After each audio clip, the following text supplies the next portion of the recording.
Welcome to Bunny Trails, a whimsical adventure of idioms and other turns of phrase. I'm Shauna Harrison. And I'm Dan Pugh. Each week, we take an idiom or other turn of phrase and try to tell the story from its entry into the English language to how it's used today. Have you ever been super hungry and something in the kitchen smells oh so good?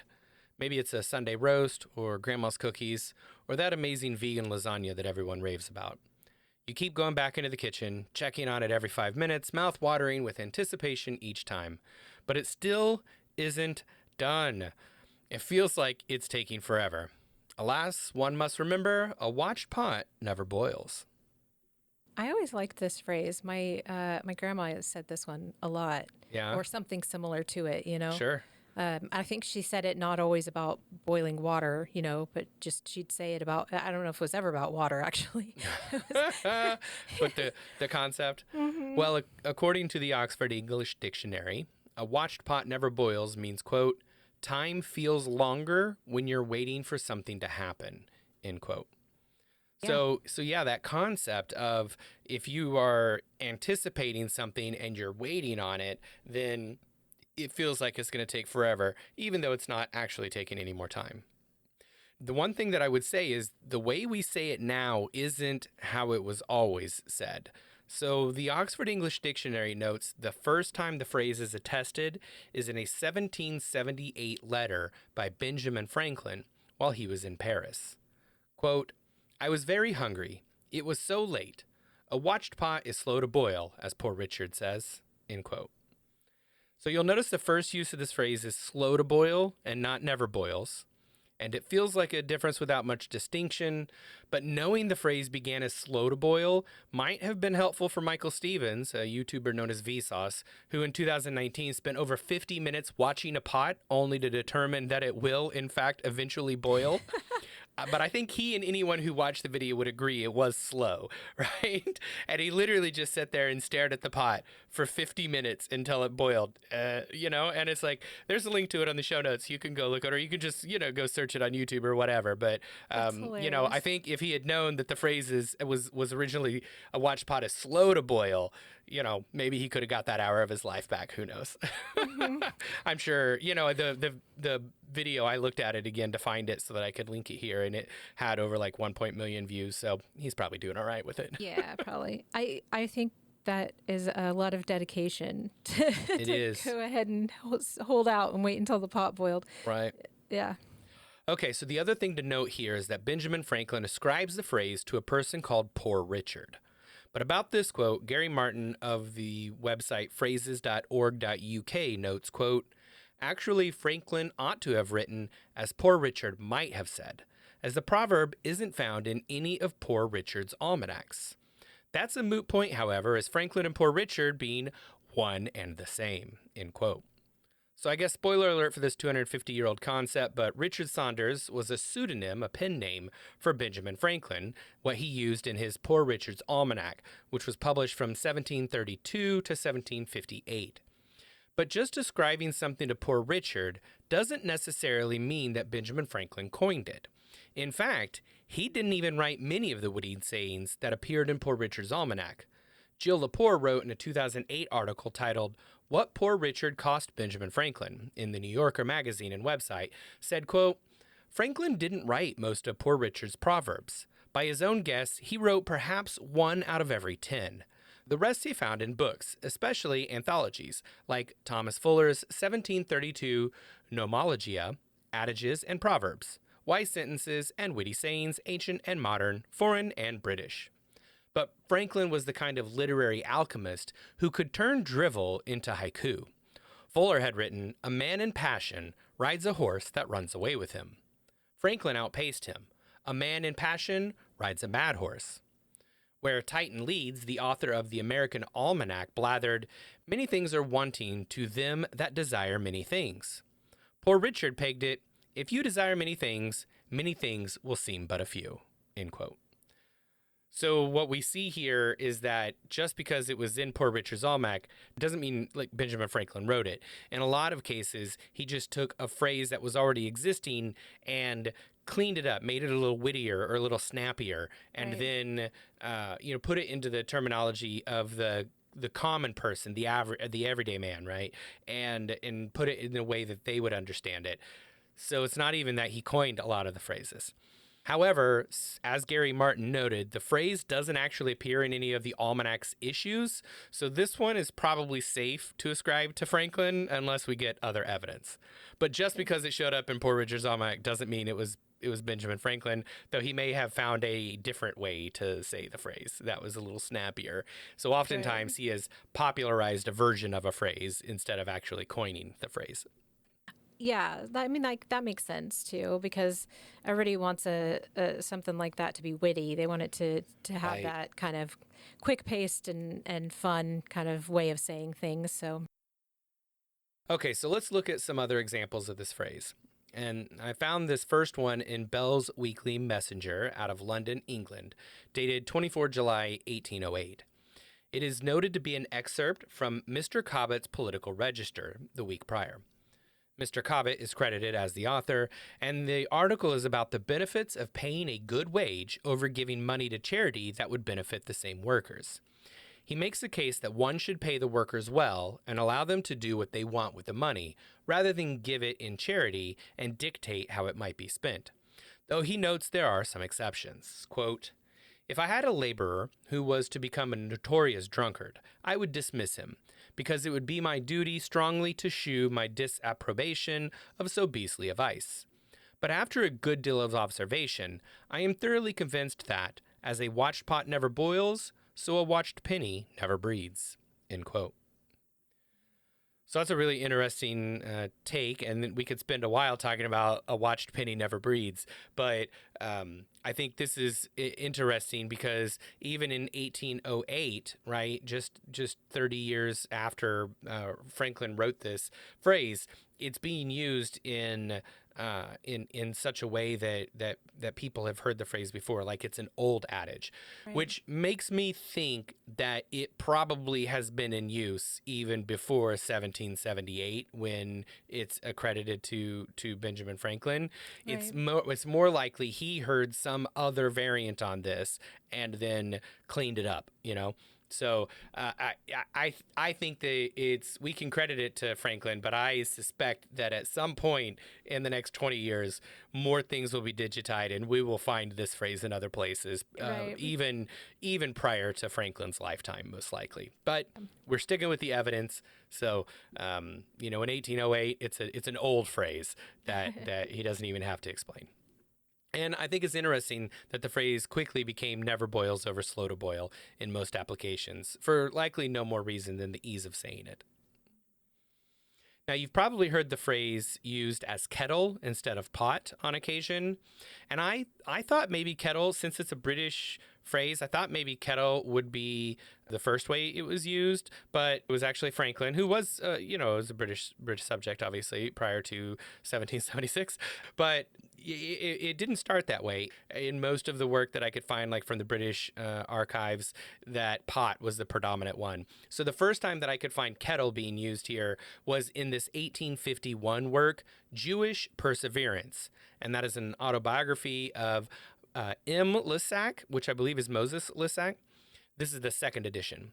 I couldn't find any copies of the first edition, so it's possible it was used there too, whenever that was, but this quote is a contemporary account that shows pot and kettle meant exactly the same thing. Quote, "But alas, the more importantly we look forward to a thing, the longer it keeps us waiting. Or as the homely English proverb expresses it, a watched kettle never boils." End quote. So this shows us in 1851 that when they used pot, it really was just a substitute. It's not that it would have meant something different. A watched kettle never boils, a watched pot never boils. It would be used in the same way. But I like the way he describes it even better than the way Oxford English Dictionary did. The more impatiently we look forward to a thing, the longer it keeps us waiting. Right. Yeah. No, that's a fantastic description. So this next one is from the novel Not Easily Jealous by Isa Duffus Hardy, and it was dated in 1873. And in this story, Eva is watching on the balcony on a chilly September night in Paris to see if Reynold Murray would make his appearance. Eva's sister wants her to come back inside. Quote, "You had much better come in and set down quietly, Eva, instead of catching cold out there. said Hester, the eldest, with a matronly air. A watched pot never boils. That's one of the false prophets, Hetty, observed Amelia, the third sister. If you watch the pot patiently, it must boil at some time, end quote. I love this literal take on it because it would not be necessary, by the way, if they said slow to boil. But since they're saying never boil, this is such a literal take. So Amelia goes on to note that her knowledge of science is limited, but she would be willing to read up on steam and fire in the encyclopedia to determine the circumstances in which a pot of water over a fire fails to boil. Oh my goodness. And it's like this back and forth, and it's clear like this, she's being written as someone who may be neurodivergent, but she's really focused on the literal definitions of things. And, her sister accuses her of just arguing for argument's sake, but the author does a good job of writing Amelia in a way to show that that's not her intention, but she's just literally doesn't understand that it's just not true. That thing you're saying is just not true, right? Right. And so I thought it was what a very interesting take on that from 1873. So yeah. Well, in the 1901 work Stray Leaves from a Border Garden, Mary Pamela Ellis Milne Home used the phrase in the Poor Richard way, writing, quote, an old woman fell in love with a mandarin orange tree, one of a number, 4 I think, reared expressly for the bazaar by boy. Pips had been planted and watched, and although a watched pot is proverbially slow to boil, 2 tiny green twin leaves at last appeared, end quote. So I like that. I like it better slow to boil than I do never boils, because now it is both true and figurative. Whereas it's just changing that one word, It also is almost more hopeful. So it's like a watch pot never boils is like almost defeatist. Whereas a watch pot is slow to boil is like, you know what, patience and you will win the day in this one. The phrase was used in a fun way in the July 1922 edition of the Acetylene Journal, which is an annual publication devoted to the oxyacetylene welding and cutting and acetylene lighting industries. And it was edited by Harold W. Cook. It is used as a part of a caption for a drawn image that depicts 2 ladies standing in a kitchen bickering, and you can see a covered pot overflowing in the background. The caption reads, quote, I know a watch pot never boils, but if you don't watch it, it boils over, which is worse, end quote. I mean, there's something to that. Right. All right, one more. The Watched Pot is a play published in 1924 by Charles Maude based on Hector Munro's work. Munro was better known under his pen name Saki. Saki died in 1916, so this was posthumously published. Charles Maude had taken it and worked through some of the things to make it a little more reasonable for the stage. And so the professional premiere in 1930 featured a 25-year-old Henry Fonda. Here's the synopsis from Brendan Moir.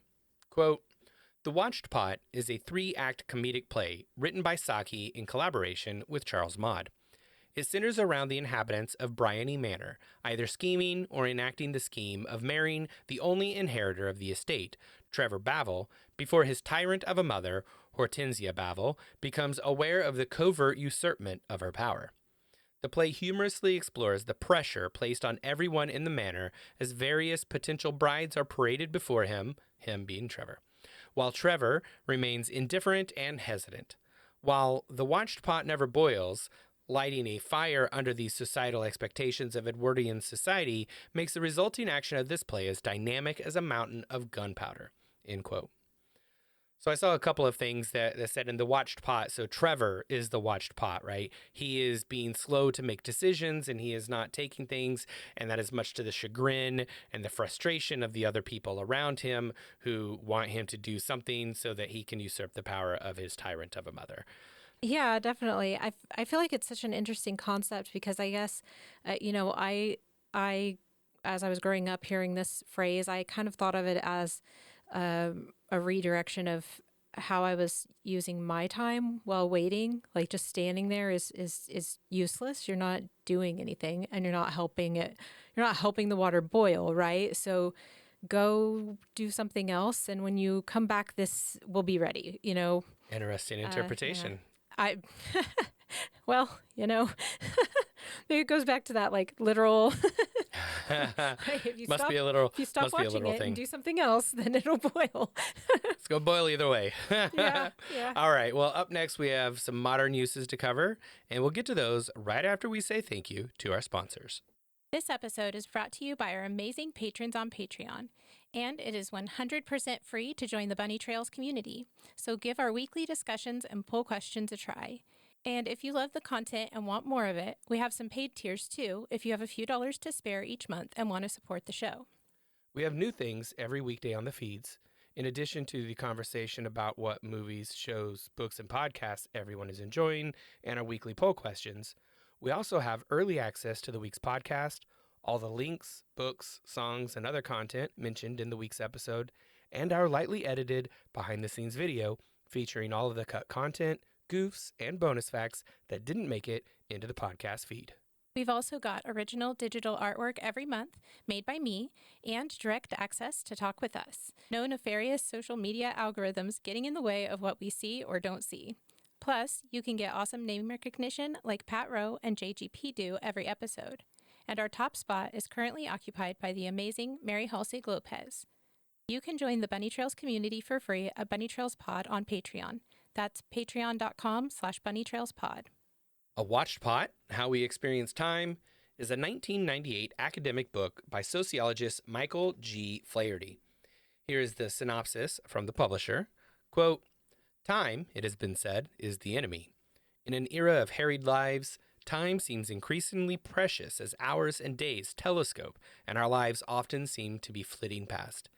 And yet, at other times, the minutes drag on, each tick of the clock excruciatingly drawn out. What explains this seeming paradox? Based on a full decade's empirical research, Michael G. Flaherty's new book offers remarkable insights on this most universal human experience. Flaherty surveys hundreds of individuals of all ages in an attempt to ascertain how such phenomena as suffering, violence, danger, boredom, exhilaration, concentration, shock, and novelty influence our perception of time. Their stories make for intriguing reading, by turns familiar and exotic, mundane and dramatic, horrific and funny. A qualitative and quantitative tour de force, A Watched Pot presents what may well be the first fully integrated theory of time and will be of interest to scientists, humanists, social scientists, and the educated public alike." End quote. So again, this is an academic book. It's not really a book that you're meant to go pick up and like read front to back, for entertainment's value. It's more, it recognizes that it's niche, right? It's meant for scientists, humanists, social scientists, and educated public, And this came out in the last millennia, so 1999. That's really old now, apparently. I mean, yeah, it doesn't feel like it's that old, but the music I grew up listening to on the radio is on the classic rock station now, so that's sad. That hurts me, but I know my parents had to go through that too at some point. As I don't know. I was gonna say as all people will do, but like, I don't think so. I don't know that that's going to continue. Streaming music has become such a huge thing that I know a lot of people still do listen to the radio, but will that always be the way that people get their music? I don't know. Who knows? Be interesting to see. Maybe it'll be interesting to see. I don't know. What if I don't like it? I'm an old man now, so like, what if I don't like it? Yeah. Anyway, okay, moving on. A Watched Pot is a song by Blue off of the 2011 B-Sides album, Besides. Right? Get it? B-Sides? No, that's really what it is. It's B-Sides album, and it's called Besides. It features an acoustic guitar with backup keyboards. And here is part of the song. Quote, "Pulled into the gravity around you, like one of Saturn's rings, doomed to spin around you, but never to be with you. A watched pot is all I got. A watched pot." End quote. So this is a unrequited love song. Next up is Fractal Time, Why a Watched Kettle Never Boils by Susan Vrobel. It was published in 2011, and here's the synopsis from the publisher. Quote, "This book provides an interdisciplinary introduction to the notion of fractal time, starting from scratch with a philosophical and perceptual puzzle. How subjective duration varies depending on the way we embed current content into contexts is explained. The complexity of our temporal perspective depends on the number of nestings performed, i.e., on the number of contexts taken into account. This temporal contextualization is described against the background of the notion of fractal time. Our temporal interface, the now, is portrayed as a fractal structure which arises from the distribution of content and contexts in two dimensions, the length and the depth of time. The leitmotif of the book is the notion of simultaneity, which determines the temporal structure of our interfaces. Recent research results are described which present and discuss a number of distorted temporal perspectives. It is suggested that dynamical diseases arise from unsuccessful nesting attempts, i.e., from failed contextualization. Successful nesting, by contrast, manifests itself in a win-win handshake between the observer participant and his chosen context. The answer as to why a watched kettle never boils has repercussions in many a discipline. It would be of immense interest to anyone who works in the fields of cognitive and complexity sciences, psychology and the neurosciences, social medicine, philosophy, and the arts. End quote. What did they just say? That's so complicated. It is. And this, I want to just highlight, like, this is 2011, right? And the book we looked at, How We Experienced Time in 1999. And I want to say the difference here in the synopsis is literally that the 1999 book said, and the educated public, as opposed to this 2011 book, which clearly doesn't want a layperson to touch it. Like, obviously. They only, if you can't make heads or tails of half of those words, like, I recognized most of those words as English words, but how they fit into each other, I do not know. And then there were a couple of words in there that I'm like, I don't know that. I've never heard that word. Simultaneity is tainity. It's like it's simultaneous, right? Simultaneity. Yeah. Yeah. I'm like, I've never heard that word in my life. That doesn't mean that it's not a word. It's just, I think this is trying to speak to someone with a background, an education, an experience base that is not Dan.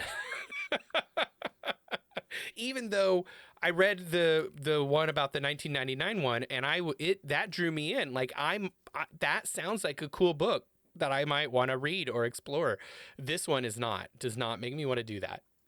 Sorry, Susan Frobel.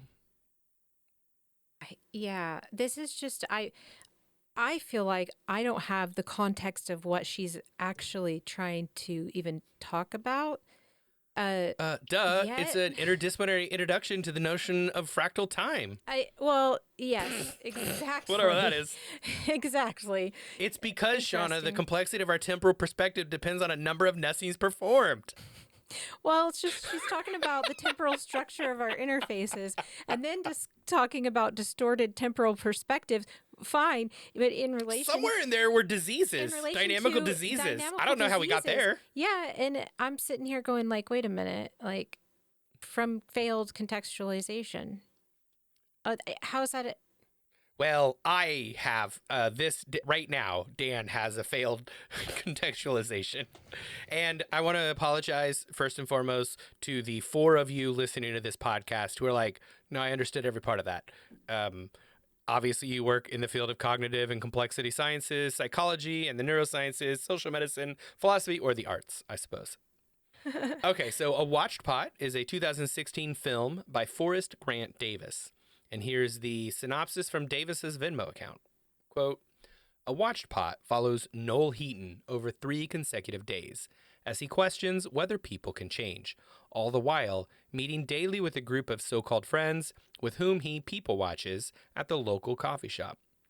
After taking on a series of odd jobs to try and better himself and change his actions, he meets Mona, a young woman also at a point in her life searching for something to change her. Does she have the strength to be honest with herself, to overcome her own addictions and issues? An odd, short-lived relationship forms between the often rambling Mona and the reserved Noel, one that seemingly begins to change Noel. Can Mona ultimately be the spark that Noel is so desperately in need of to recover from his past? Or is Noel simply drawn to the first person whom he feels some connection between? End quote. This is a little over an hour long, this film, and the trailer is available on Vimeo. So we've got the link there.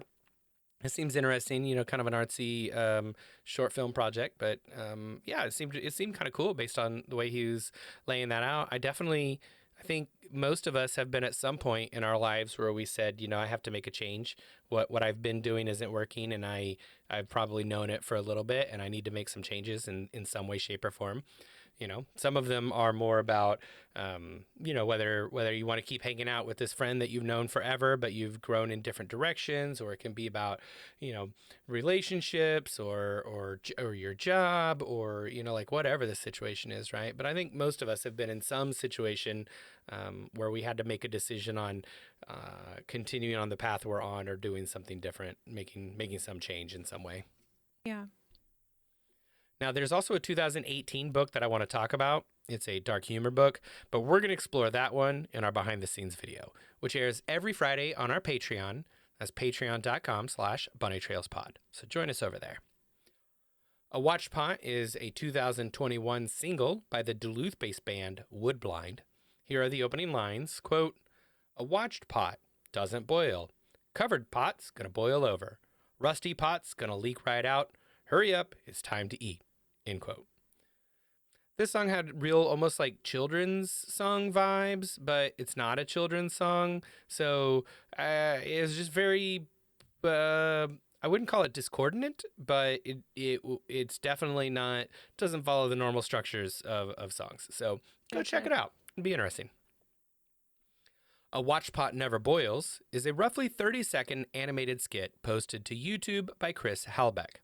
It features two stick figures, one who is complaining about his download taking too long, and one who tells him to do something else because a watch pot never boils. The first guy, who's waiting on his download, goes on a rant about how dumb that saying is, but his download finishes as his rant is winding down, thus showing the power in the phrase. Even though you could see the ending coming after only a few seconds, it was still quite funny, and I would encourage you to go check it out because it's very cute as you watch it. And the ending is telegraphed there. You know exactly what's going. But just for stick figures, they had pretty dang good facial expressions as to put what's going on, and it just made me laugh. Awesome. And it's 30 seconds of your time. Well, while researching this episode, I saw several articles and videos that claim to be debunking this phrase. I feel like that is either clickbait for a gullible audience, or possibly it is the impossibly naive folks like flat earthers or something. Because the phrase is obviously figurative and not literal, and because our version today isn't the original one, which has a small but probably helpful difference, I think both of those things could tie into someone not really understanding. But that first version, which it may or may not be the original, but it's certainly the first version we can find in print, and that version is the one that I resolved to use from now on, and I would request everyone to consider making this your phrase from now on. Instead of saying a watched pot never boils, say a watched pot is slow to boil. Well, that's about all the time we have for today. If you have any thoughts on the show or pop culture references we should have included, reach out to us on Patreon, patreon.com/bunnytrailspod, or comment on our website, bunnytrailspod.com. It's poll time. Recently, we asked our patrons, when do you usually listen to podcasts? While working out or doing chores was the winner, with during commute being a close second. When I have a menial task to do or organizing things, something like that, that's my best podcast listening time. It keeps my mind entertained while I work. Mary said, quote, I am almost always listening to a podcast when I'm not working or posting attention to another person. If I'm doing busy work, they are back on. I occasionally fall asleep to them, but usually listen to the boring facts videos for that purpose. Not as boring as you might think, end quote. Mary, have I got a podcast for you? If you got something you want to listen to while you go to sleep, I'll talk about it in a minute. Cheryl has a similar take, quote, all of the above. I listen all day, end quote. Yeah, I don't really listen to podcasts in the morning, but while I do listen to podcasts is when either I'm working out or doing chores, and it is also a frequent companion for bedtime. When I'm just getting ready for bed, I don't want to be looking at a screen anymore, but, I'm still, my brain is still winding down. So we also asked folks to share their favorite podcast that wasn't ours, wasn't this one. And so some of mine are This Day in History with the Retrospectors, which is a everyday podcast, well, Monday through Friday, I guess, except for bank holidays because it's British. And it's a tight 10 about something that happened on that day in history, which is 3 journalists that are reviewing it, and I think it's really fun. The next one is The Week Unwrapped, which is by The Week magazine based in London. And they look at 3 news articles that it's also a journalistic one, but it's 3 news articles that are news things that happened in the last week that went kind of under the radar, right? So there's always the big news stuff, but they talk about 3 things that are going to have fallen under the radar. And I love that style of news stuff. So if you have recommendations for me, post it in the Patreon because I'd really love to hear about other news podcasts that talk about things that are kind of under the radar news. I just don't need more U.S. politics or whatever in my life. I also listen to The Besties, which is a video game podcast, and then my nightly comfort podcast. And Mary, this is what I'm going to recommend to you, is called Sandman Stories Presents. It is a wonderful podcast in which Dustin reads public domain folklore or folklore that he has pulled from a book with the permission of the author. And it is so cool to listen to the folklore from other places. There are some from the U.S., like in Louisiana, and some from like the Siouan nations, but there's a lot of them from all around the world. I really love the Yoruba ones. My favorite ones are the ones that deal with Anansi, who is a trickster god of like many of the African nation beliefs. So Anansi is by far my favorite one. Anansi is the character that was being portrayed by Mr. Nancy in the American Gods book and then TV shows after that. Heather said, quote, I pretty much always start the day with a podcast, and because I live alone, I can sometimes listen all day long if I don't stop myself. Too many to list, but I love Stuff You Should Know, Pop Culture Happy Hour, Buried Bones, and Because Language. End quote. Jan added, quote, I was a remote worker for 8 years, but drove around the state a few times per month, so I always had some opportunities for podcast listening. I'm starting a new job with a 20-mile one-way commute and hope to keep up on my favorites. Gastropod, Stuff They Don't Want You to Know, Stuff You Should Know, The Barbecue Central Show are several, end quote. So that is 2 different people saying stuff you should know. So there you go. All right, I'm going to check it out then. If you want to take part in our silly polls, head over to the Patreon. We'd love to hear your take on our weekly poll questions, and it's free at patreon.com/bunnytrailspod. Thanks for joining us. We'll talk to you again next week. Until then, remember, Words belong to their users.